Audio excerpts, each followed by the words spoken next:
Oke, selamat pagi semuanya. Hari ini kita akan membahas materi baru, materi ke-7, yaitu keputusan investasi modal. Materi ke-7 ini nanti akan saya bagi menjadi 3 bagian, supaya tidak terlalu panjang ya. Bagian 1, bagian 2, bagian 3. Nah, sebelum kita membahas isinya, saya akan jelaskan dulu beberapa istilah yang dipakai di sini, terutama yang berhubungan dengan judul ya. Oke, pengertian capital di sini, ya, secara umum kan kita mengartikan kapital itu modal. Ya. Tapi yang dimaksud di sini, yang dimaksud dengan capital adalah barang-barang modal.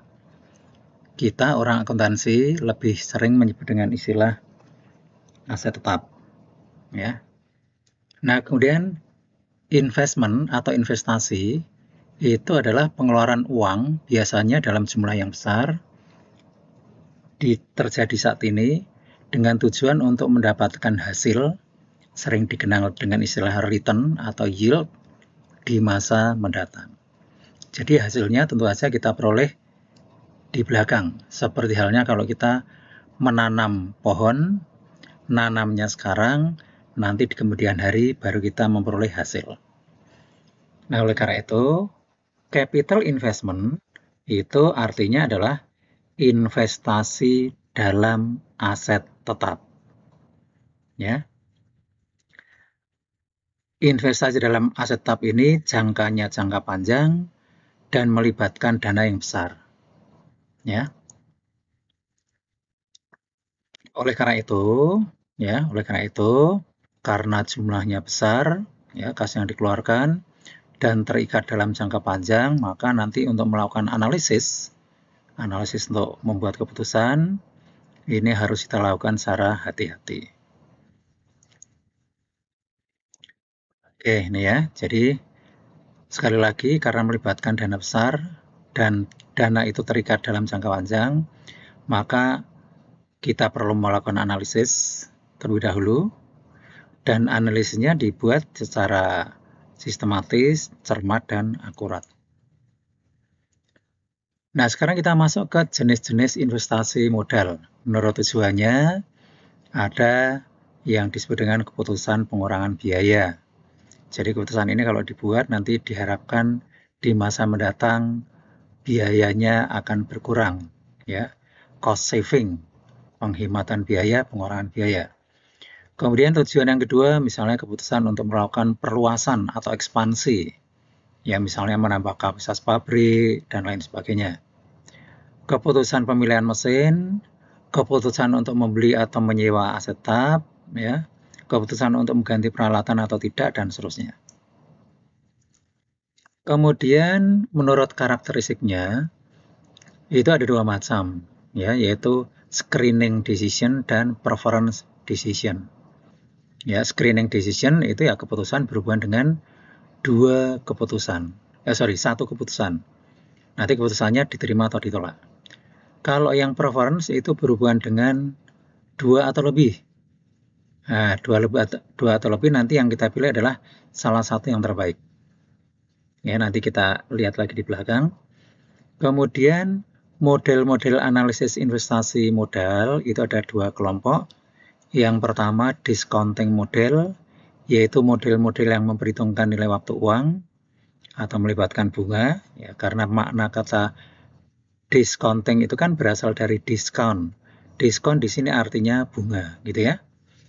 Nah, untuk discounting model ini ada dua metode, ya, ada dua metode, yaitu metode NPV dan IRR.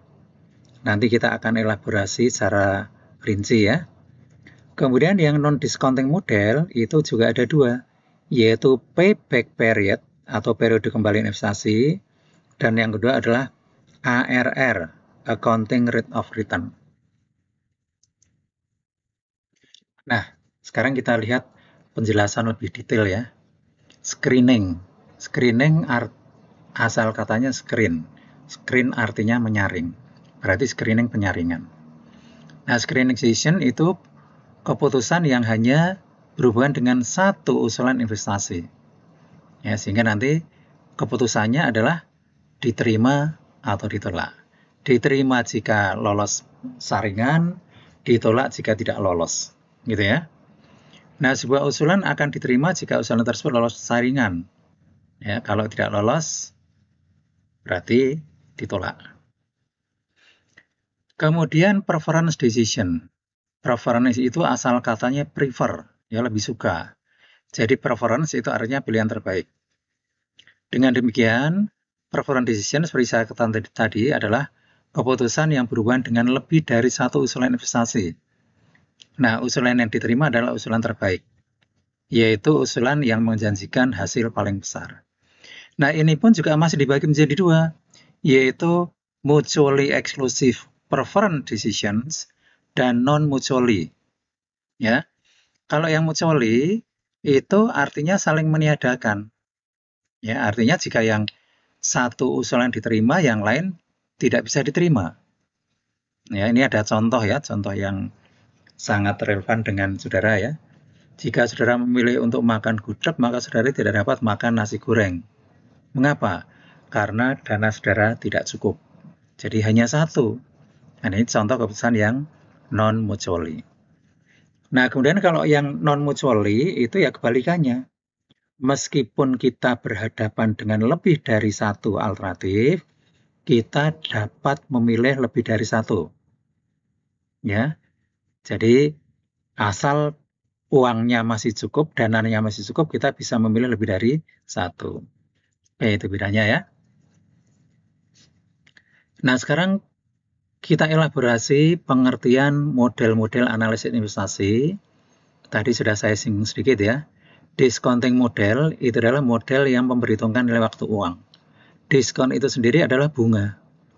Nah, sementara bunga itu merupakan fungsi atau dipengaruhi oleh waktu. Ya. Jadi, model-model yang memperhitungkan nilai waktu uang. Ada dua metode, yaitu NPV atau Net Present Value, dan yang kedua adalah IRR, Internal Rate of Return. Nah, kemudian untuk model yang non-discounting, itu kebalikannya, itu model yang mengabaikan nilai waktu uang. Ya, contohnya adalah Payback Period Method, metode periode kembalian investasi. Kemudian yang kedua metode ARR, Accounting Rate of Return. Nah, sekarang kita akan mulai masuk ke metode yang pertama, NPV. Saya yakin sebagian besar di antara saudara sudah paham NPV itu apa. NPV itu adalah kepanjangannya adalah Net Present Value. Ya, Net Present Value itu merupakan penjumlahan nilai tunai seluruh arus kas atau cash flow, baik arus kas masuk maupun arus kas keluar, yang terjadi sejak aset dibeli, dioperasikan, sampai akhir masa pemakaian. Ya. Nah, kalau nilai tunai arus kas masuk nanti tandanya positif, kalau arus kas keluar negatif. Jadi nanti dijumlahkan. Ya, dijumlahkan. Nah, kemudian nanti hasilnya seperti apa? Kalau hasilnya positif berarti bagus, kalau negatif tidak bagus. Ya, kalau kita hanya menghadapi satu usulan investasi, maka jika NPV positif usulannya diterima, negatif ditolak. Nah, kita review bagaimana cara menghitung NPV. Ya. Pertama, kita menghitung present value seluruh arus kas, baik kas masuk maupun kas keluar. Ya. Nah, present value itu sendiri merupakan hasil kali antara arus kas dan diskon faktor. Ya, diskon faktor, arus kas masa mendatang dan diskon faktor. Oke, ini tadi sudah ya.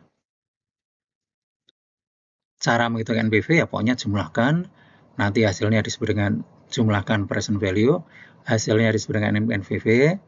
Untuk arus kas keluar tandanya minus, ya, kas masuk positif. Nah, nanti hasilnya bisa positif, bisa negatif, NPV-nya. Kalau positif berarti jumlah nilai tunai arus kas lebih besar dibanding nilai tunai arus kas keluar, ya. Kalau negatif kebalikannya. Nah, sekarang kita elaborasi perhitungan NPV tadi. Diskon faktor itu adalah angka yang ada di tabel bunga. Ya, ada dua tabel bunga yang kita gunakan. Yang pertama adalah tabel present value of single sum. Ini digunakan untuk menghitung present value angka cash flow tunggal. Hanya terjadi sekali. Ya. Kemudian yang kedua, tabel present value of ordinary annuity. Nah, ini digunakan untuk menghitung present value serangkaian angka cash flow yang terjadi pada akhir tahun. Ya, misalnya cash flow akhir tahun pertama, akhir tahun kedua, sampai akhir tahun kelima misalnya. Ya, nah itu kalau angkanya sama nanti bisa kita nilaikan sekaligus menggunakan diskon faktor dari tabel ini. Nah ini ya, ini tabel present value of single sum. Ya, nanti kita akan memilih salah satu angka yang di sini. Ya, untuk memilih kita harus tahu barisnya yaitu tahun dan kolomnya yaitu tingkat bunga. Nah, perpotongan antara baris dan tahun itu nanti akan kita peroleh angka diskon faktor. Angka diskon faktor itulah yang akan kita kalikan dengan angka cash flow. Ya, kita kalikan dengan angka cash flow. Oleh karena itu, untuk mengetahui berapa diskon faktor yang akan kita gunakan, ya kita harus tahu dulu cash flow yang akan kita hitung nilai tunainya terjadi tahun keberapa. Ya. Kemudian yang kedua, tingkat bunganya berapa. Nah, kalau kita tahu tingkat bunganya, kita tahu tahun terjadinya cash flow, dengan mudah kita bisa menentukan diskon faktor. Nah, tahun terjadinya itu kalau hanya sekali ya kita pakai single sum. Tapi kalau terjadinya lebih dari sekali, kita menggunakan ordinary annuity. Ya, kalau misalnya cash flow yang kita peroleh akhir tahun pertama, akhir tahun kedua, akhir tahun ketiga, akhir tahun keempat, dan seterusnya, ya kita pakai yang ordinary annuity. Ya. Oke, ini sudah ya tadi ya. Nah, kemudian yang paling penting ini malahan ya. Sebelum kita melakukan analisis investasi, terlebih dahulu kita melakukan analisis data. Analisis data itu kita lakukan ketika saudara membaca soal. Ya, oleh karena itu kalau saudara membaca soal, nanti di soal saudara coret-coret. Kalau saudara ketemu angka, ya dicoret, diberi tanda di situ. Ya, tandanya apa? Ya, pertama harus saudara identifikasi. Apakah arus kas tersebut merupakan inflow atau outflow? Ya, kalau inflow diberi kode F, kalau outflow diberi tanda off. Yang pertama, koma. Yang kedua, kapan terjadinya arus kas? Misalnya tahun keempat, tahun kelima, atau tahun ke-1 sampai ke-5 gitu ya. Nah, kalau nanti tahunnya 1, berarti nanti saudara harus mengambil dari tabel single sum. Kalau tahunnya misalnya 1 sampai 5, berarti harus mengambil dari tabel annuity. Ya. Nah, sekarang yang kedua, setelah saudara melakukan identifikasi atau analisis data, maka berikutnya data tersebut harus saudara masukkan ke dalam tabel 5 kolom. Ya. Tabel 5 kolom itu kolom pertama berisi keterangan, ya nanti digunakan untuk mencantumkan nama cash flow-nya apa, misalnya investasi, kemudian arus kas operasi, biaya perbaikan, nah itu nanti digunakan untuk. Kolom kedua digunakan untuk mencantumkan tahun, yaitu tahun terjadinya cash flow, misalnya tahun ke-5, tahun ke-6, atau tahun ke-1 sampai tahun keberapa gitu ya. Itu ditulis. Nah, di situ nanti kita akan tahu tahunnya itu tahun tunggal atau tahun jamak atau tahun apa namanya anuitas ya, annuity atau tahun majmuk gitu ya. Kolom ketiga digunakan untuk mencantumkan cash flow. Ya, kalau cash flow-nya itu outflow, ya, arus kas keluar, maka nanti nulisnya diberi tanda kurung. Tanda kurung kan artinya minus. Kalau inflow ya nggak usah diberi tanda apa-apa. Ya.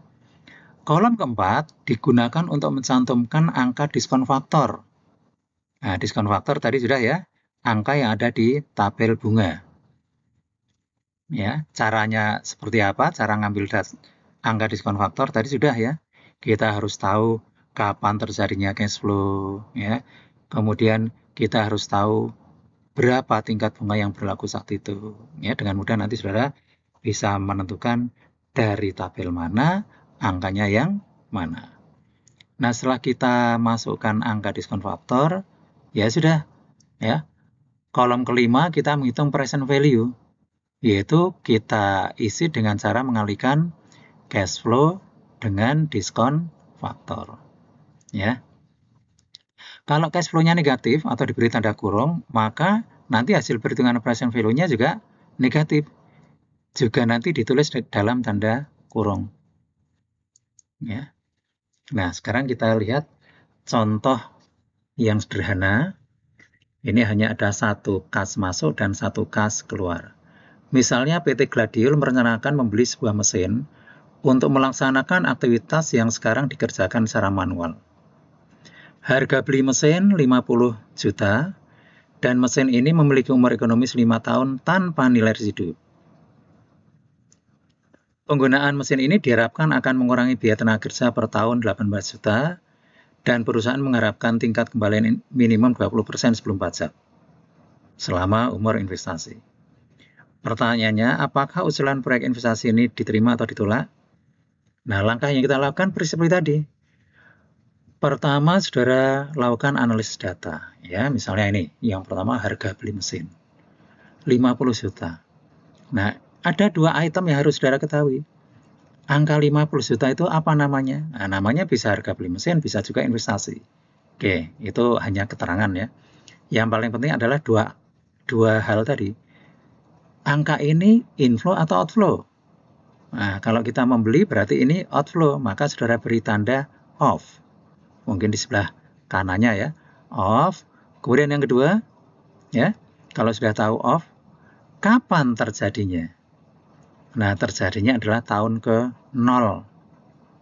Mengapa tahun ke-0? Ya, nanti saya jelaskan di belakang ya. Pokoknya semua investasi itu terjadinya tahun ke-0. Ya, kemudian 5 tahun, ya, ini adalah umur proyek. Ya, umur proyek. Nah, kemudian penggunaan mesin ini diharapkan akan mengurangi biaya tenaga kerja 18 juta. Mengurangi kan berarti penghematan biaya. Nah, berarti itu adalah inflow. Ya, 18 itu if inflow. Kapan terjadinya? Nah, di sini dikatakan per tahun.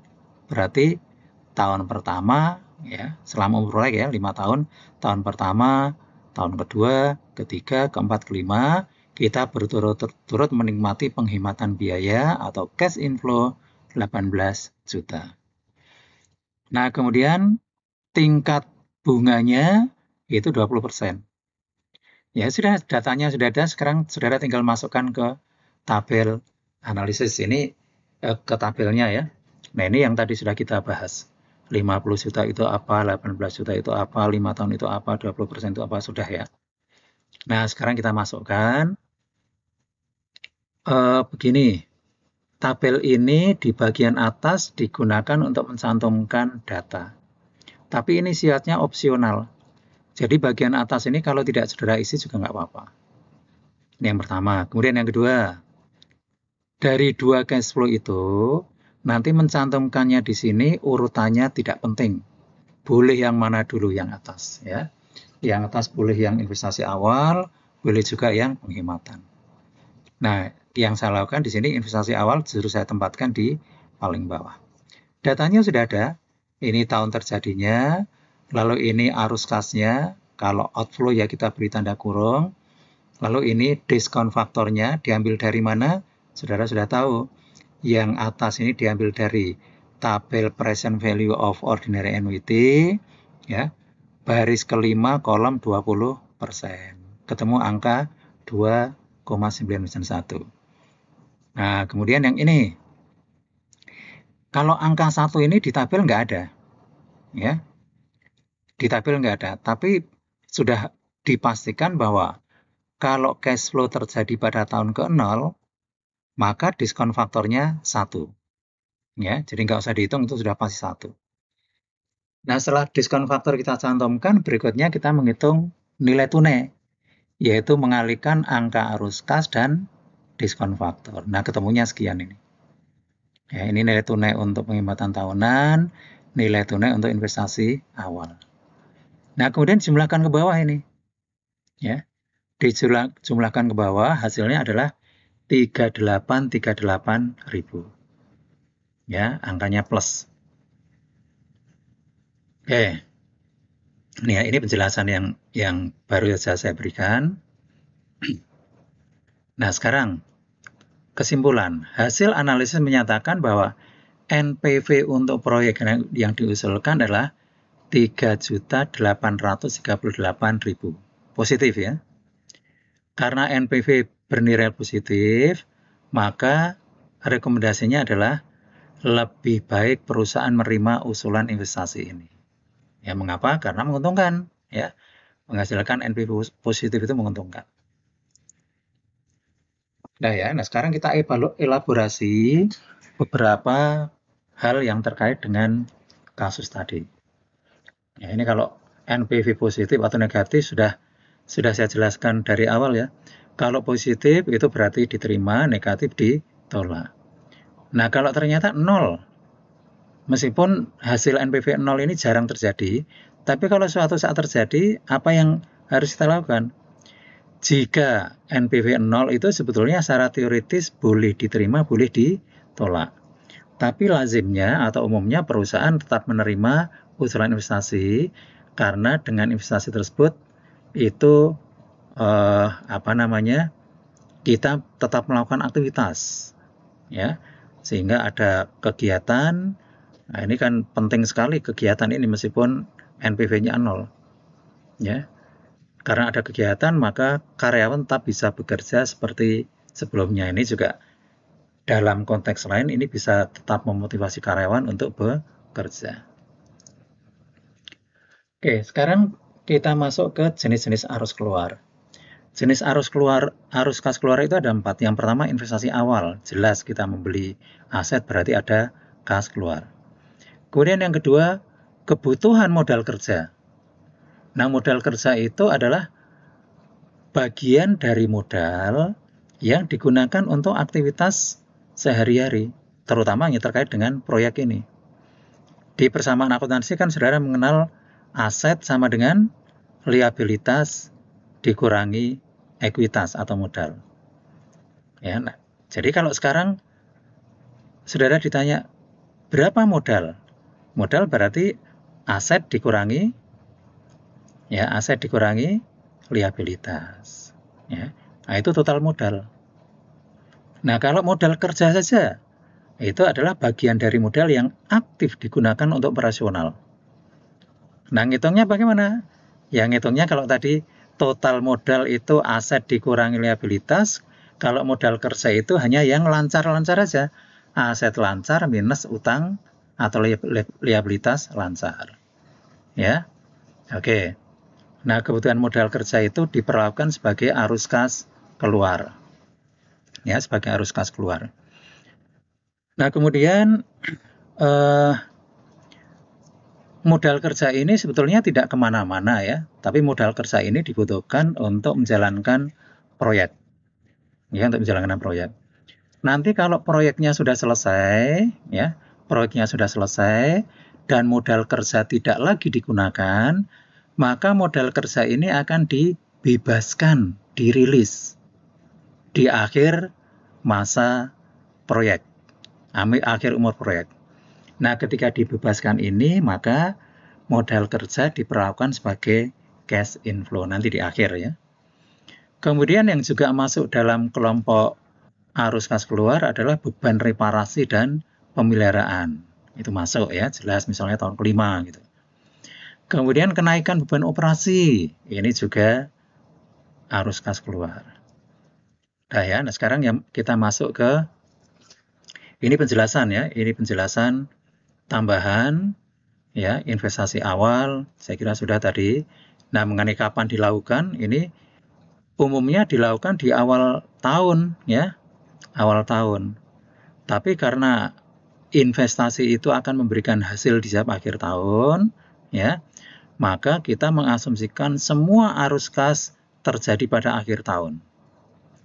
Itulah sebabnya mengapa present value yang kita lakukan itu menggunakan present value of ordinary annuity. Ya, kalau terjadi di awal tahun kan biasanya kita menggunakan present value of yang satu lagi ya.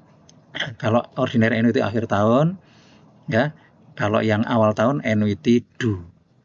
Nah, kita tidak menggunakan yang annuity due karena cash flow-nya terjadi akhir tahun. Nah, karena investasi itu terjadi awal tahun, maka supaya konsisten dengan yang lain, maka kita ganti dengan akhir tahun ke 0. Jadi, akhir tahun ke 0 itu ya sama dengan awal tahun ke 1. Oke, ini tadi sudah ya, modal kerja sudah, kemudian bahan operasi, beban reparasi, kenaikan beban operasi sudah. Sekarang kita masuk yang arus kas masuk. Ya, arus kas masuk yang pertama adalah kenaikan pendapatan. Di sini asumsinya pendapatannya adalah tunai. Penurunan beban, kayak tadi ya, penurunan biaya operasi yang 18 itu kan juga dimasukkan sebagai cash inflow. Kemudian berikutnya adalah nilai residu. Ya, saudara tahu nilai residu atau nilai sisa pada akhir umur ekonomis itu selama ini di akuntansi keuangan nilai residu hanya sekedar digunakan untuk ngitung depresiasi gitu kan.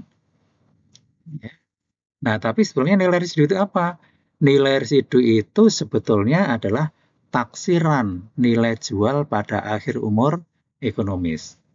Nah, karena pada akhir umur ekonomis asetnya itu sudah tidak dipakai, ya, kemudian dijual, ya, seharga berapa? Seharga taksiran harga jual itu nilai residu, ya, dijual maka nilai residu atau nilai jual di akhir umur ekonomis diperlakukan sebagai cash inflow.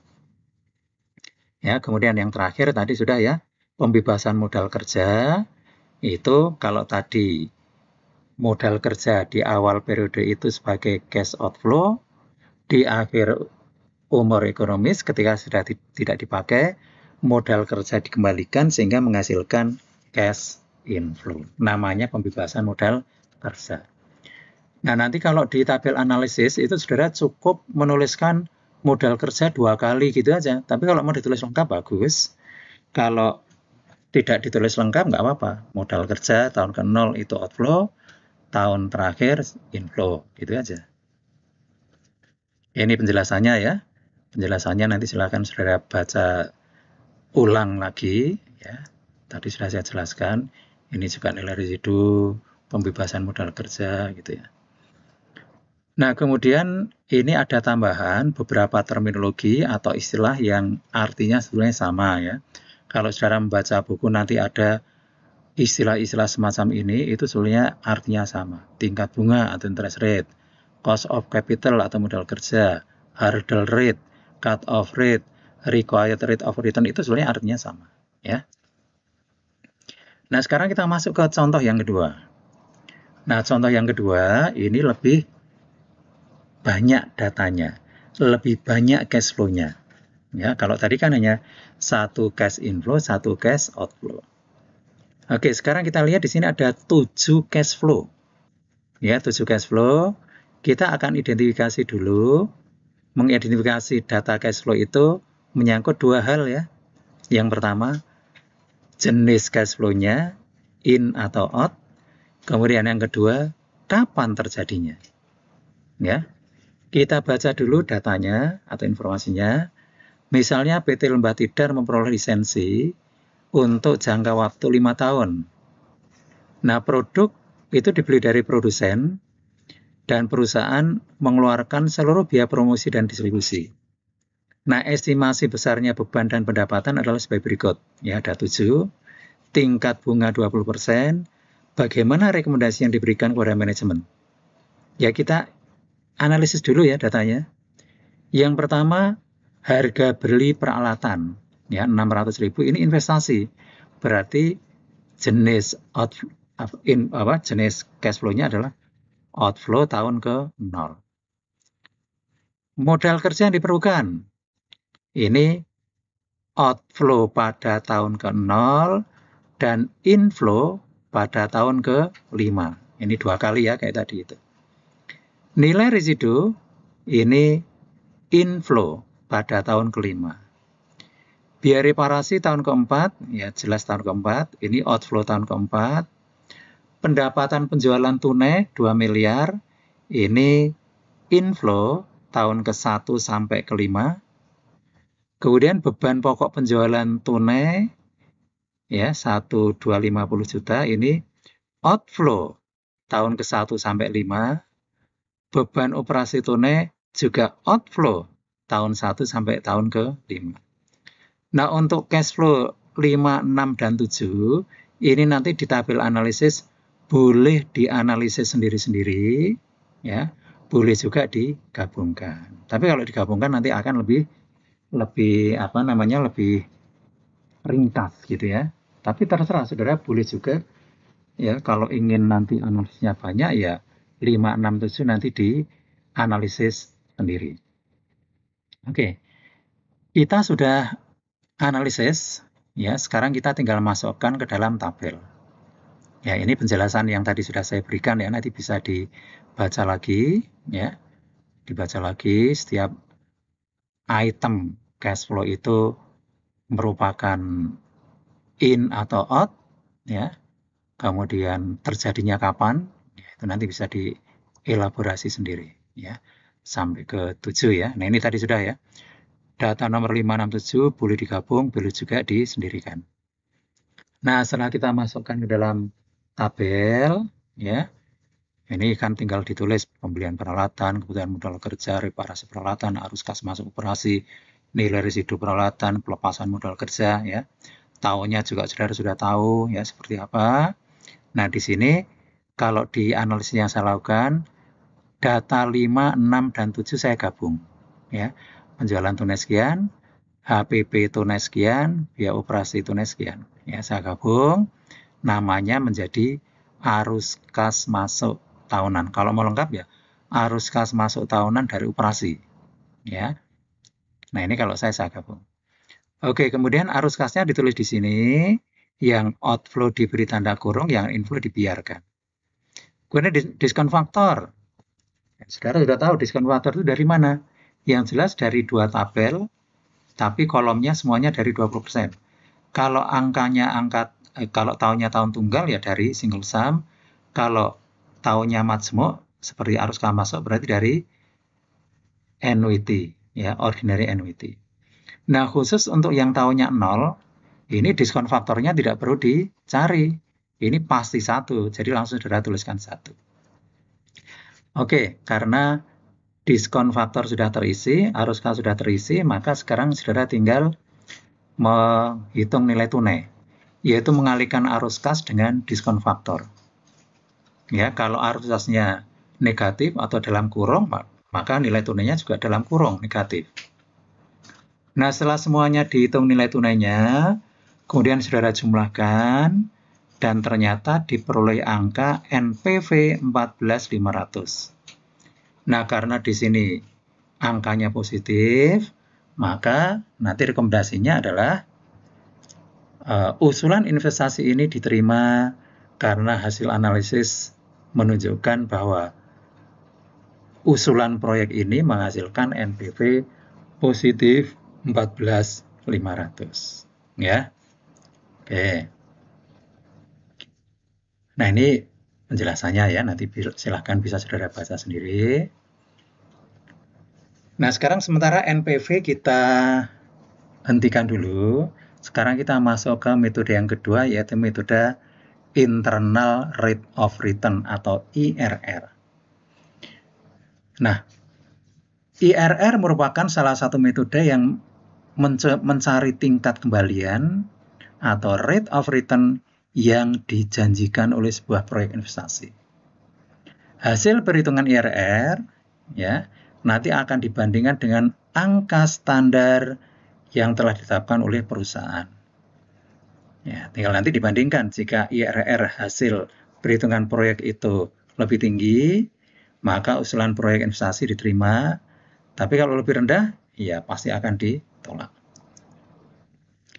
Nah, langsung kita masuk ke contoh ya. Contoh, misalnya sebuah perusahaan ingin membeli alat seharga 565 juta. Nah, ini adalah investasi ya atau cash flow pada tahun pertama.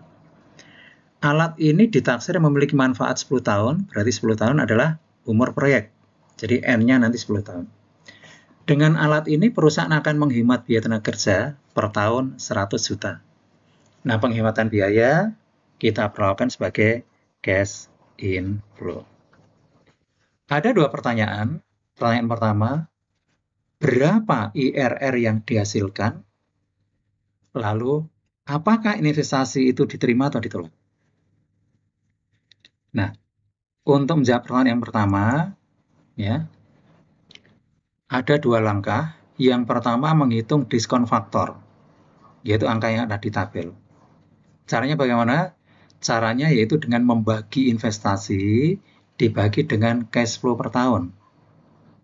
Ya. Jadi kalau di data kita berarti 565 ya dibagi 100 juta.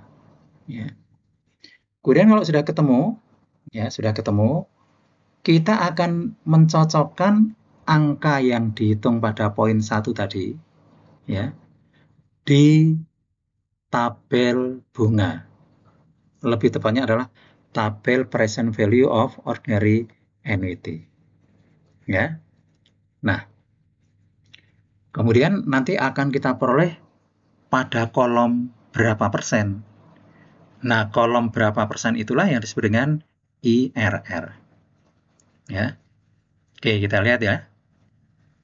Dari hasil perhitungan, ya investasinya 565, arus kas masuknya 100 juta, berarti faktor bunganya 5,65. Nah, selanjutnya kita akan mencari angka itu di tabel present value of ordinary annuity. Nah, angkanya kan banyak di situ. Ya, karena angka banyak, maka saudara butuh acuan.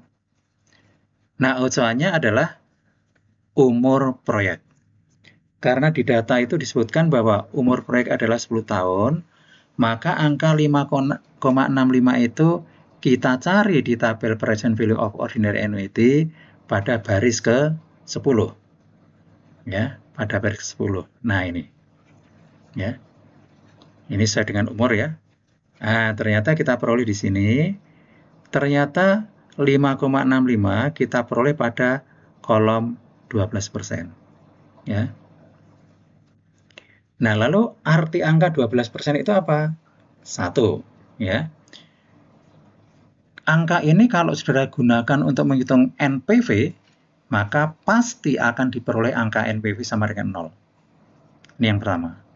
Kemudian yang kedua, yang lebih penting lagi yang terkait dengan analisis kita adalah angka 12% itu menunjukkan bahwa proyek yang dijanjikan, proyek yang diusulkan menjanjikan kembalian investasi sebesar 12%. Ya. Nah, kalau sudah ketemu seperti ini lalu bagaimana? Apakah proyeknya diterima atau ditolak?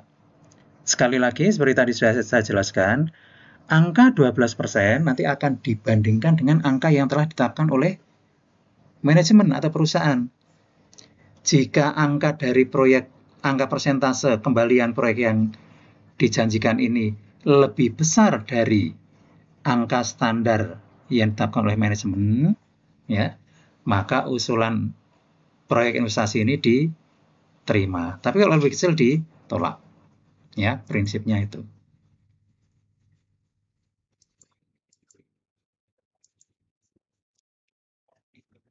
Ini ya. Ini penjelasan yang tadi.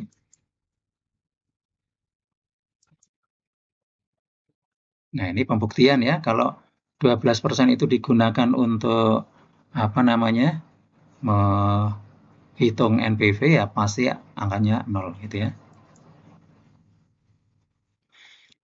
Nah, sekarang saya lanjutkan ya. Kadang-kadang ketika kita sudah menghitung diskon faktor dan kita cari di tabel bunga, angka itu tidak ketemu ya. Penyebabnya banyak ya. Mungkin ada yang beralasan karena tabel bunga itu dibuat dengan tingkat bunga yang berjarak 2%. Itu kalau yang normal kan paling kiri 2%, 4%, 6%, 8%, ya. Bahkan kadang-kadang ada yang berjarak 4%, ya. 4%, 8%, 12%, dan seterusnya. Ya, sehingga kemungkinan diskon faktor yang kita cari itu ada di antara dua kolom itu. Ya. Nah, kemudian kalau misalnya saudara mengatakan bahwa Pak itu kalau misalnya tabel bunganya dihitung dengan jarak 1%, ya belum membantu juga itu. Ya. Bahkan kalau kita detailkan berjarak 0,5% atau 1/4%, itu juga tidak menjamin bahwa semua diskon faktor akan kita temukan di tabel. Ya. Maka daripada kita susah-susah membuat tabel bunga yang rinci, maka lebih baik kita menggunakan sebuah cara yang memang sudah digunakan sejak lama dalam rangka untuk mengantisipasi kemungkinan tidak ditemukannya angka diskon faktor di bunga. Nah, teknik ini disebut dengan teknik interpolasi. Ya. Nah, jadi teknik interpolasi adalah teknik yang digunakan untuk menghitung IRR jika diskon faktor tidak ditemukan di tabel bunga. Ya. Nah, langkah-langkah yang perlu dilakukan mirip dengan yang tadi. Pertama, menghitung diskon faktor, yaitu dengan membagi investasi dengan cash flow per tahun. Langkah kedua, mencari kolom yang menunjukkan angka diskon faktor di tabel. Ya, tentunya tidak ketemu ya. Tidak ketemu. Kalau tidak ketemu, maka kita akan mengambil angka diskon yang terdekat, ya, terdekat ke atas dan terdekat ke bawah. Nah, setelah itu kita melakukan sebuah teknik yang namanya interpolasi. Ya. Nah, kita langsung masuk ke contoh ya. Misalnya investasinya 60 juta, cash flow per tahun 15 juta, umur proyek 10 tahun. Langkah pertama kita menghitung diskon faktor, yaitu 60 juta dibagi 15 juta, ketemu 4,000. Selanjutnya kita cari angka diskon faktor di tabel present value of ordinary annuity. Ya. Kita cari pada baris ke-10 karena umur proyeknya 10 tahun. Ternyata tidak ketemu. Ya. Namun ada angka yang mendekati angka 4, yaitu pada kolom 20% sebesar 4,192, dan pada kolom 22% angkanya 3,923. Ya.